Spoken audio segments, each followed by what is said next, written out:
আবিদ মোটরে আপনারা অনেকে রিকোয়েস্ট করেন যে আবিদ মোটরের ভিডিও কেন আসে না, তো আজকে আবার নিয়ে চলে আসলাম আবিদ মোটরের ভরপুর কালেকশন নিয়ে।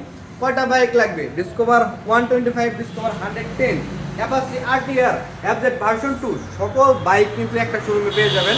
তো ওই কথা বলবো না, আমরা সরাসরি চলে যাব আবিদ মোটরের যে ওনার মাসুদ ভাইয়ের কাছে। আসসালামু আলাইকুম। ওয়ালাইকুম আসসালাম। আসসালামু আলাইকুম। ওয়ালাইকুম আসসালাম, কেমন আছেন ভাই? এই তো আলহামদুলিল্লাহ, আপনাদের দোয়া এবং ভালোবাসা আল্লাহর রহমতে অনেক ভালো আছি। তো এখন ভিউয়ার্সরা তো ভাই অনেক গাড়ি চাইতেছে, আপনি কি কি কালেকশন আছেন ভিউয়ার্সদের জন্য? আমি সব সময় ফ্রেশ কন্ডিশনে বাইক দেওয়ার চেষ্টা করি, যার ক্ষেত্রে আমি অনেকে আমার ফোন দেন যে বাইক লাগের নিচে বাজেটের বাইক আছে কিনা। আসলে আমার চোখে যে বাজে না যেটা, এটা আমি মনে করি যে আপনাদের চোখে বাজবে না, কারণ আমার পছন্দ না, আপনাদের পছন্দ না হওয়াটাই স্বাভাবিক। সেই ক্ষেত্রে ফ্রেশ কন্ডিশনে বাইক নিতে গেলে একটু দামটা একটু বাজেটের বাইরে চলে যায়।